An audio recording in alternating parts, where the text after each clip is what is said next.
আসসালামু আলাইকুম, কেমন আছেন সকলে? আশা করছি সকলে ভালো আছেন। তো আমরা রাজশাহী টু ঢাকা যাওয়ার উদ্দেশ্যে আমরা রওনা দিলাম সকাল সকাল রাজশাহী রেলওয়ে স্টেশনের উদ্দেশ্যে। আমরা অনেকক্ষণ আসার পরে ১০-১৫ মিনিট যাওয়ার পরে আমরা রাজশাহী রেল স্টেশনের ভিতরে প্রবেশ করি এবং হাঁটতে শুরু করি প্ল্যাটফর্মে যাওয়ার উদ্দেশ্যে। প্ল্যাটফর্মগুলো বড় হওয়ার কারণে আমাদেরকে অনেক দূরে হাঁটতে হয়, আর ট্রেনটাও যেহেতু অনেক বড়, তারপরে আমরা যে বগি অনুযায়ী আমরা প্ল্যাটফর্মের দিকে রওনা দিলাম। অনেক কষ্ট হয় কারণ প্ল্যাটফর্মটা এত বড় আর ট্রেনটা এমনভাবে আসে যে ওই দিক থেকে ওই দিকে যাওয়া যায় না। আচ্ছা, শিওরের ভিতর দিকে যেতে হয়, আর ব্যাগ নিয়ে গেলে অনেক কষ্ট হয়। তারপরে এটা মধুমতি ট্রেন সম্ভবত এটা ছেড়ে গেল কুষ্টিয়া টু ঢাকা যাওয়ার উদ্দেশ্যে। তারপরে আমাদের বহনলতা ট্রেনটি চলে আসে নির্দিষ্ট সময় অনুযায়ী, আর বঙ্গলতা ট্রেন ছাড়ার নির্দিষ্ট সময় হলো পুরোপুরি 7টা।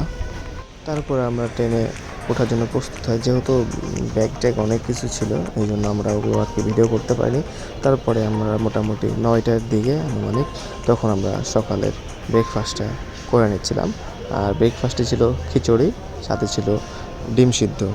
তো অনেক মজাদার রান্না ছিল, খাবারটা অনেক টেস্টি ছিল। যাই হোক, খাইতে আলহামদুলিল্লাহ খাওয়া দাওয়া শেষ করলাম। এরপরে বসে থাকতে থাকতে অনেকক্ষণ মাজা পিঠ লেগে গেছে, তার জন্য আমি একটু দরজার এখানে এসে দাঁড়ালাম আর বাইরের দৃশ্যটা দেখতেছিলাম। অনেক ভালো লাগতেছিল বাইরের দৃশ্যটা দেখে। তারপরে আমরা পৌঁছে গেলাম সেতুর পূর্ব দিকে, আর এখানে অনেক কাজ চলতেছে লাইনের। তো এইভাবেই আমাদের জার্নি চলছে, আর আমরা বগিতে অবস্থান করেছি।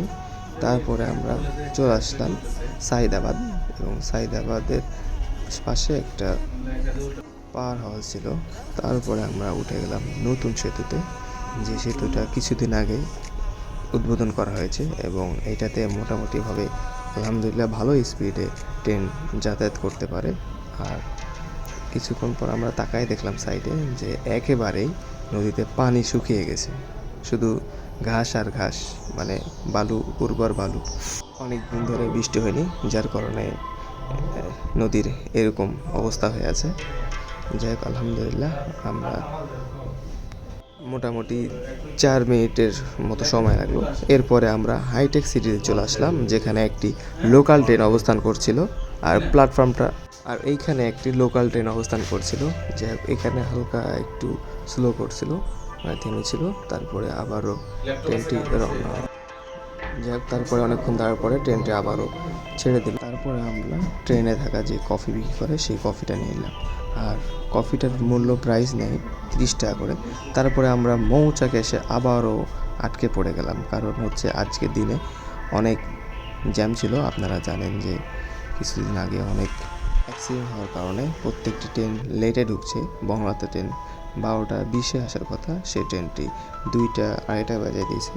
তো যাই হোক, মোটামুটিভাবে সফর আলহামদুলিল্লাহ, আল্লাহর কাছে লাখো শুকরিয়া যে সুস্থভাবে আমরা চলে আসছি। আমাদের কোনো দুর্ঘটনা সেরকম হয় নাই, আর স্টেশনটা পুরোই ফাঁকা, কারণ যে লোকজন তেমন নাই। তো এখান থেকে আল্লাহ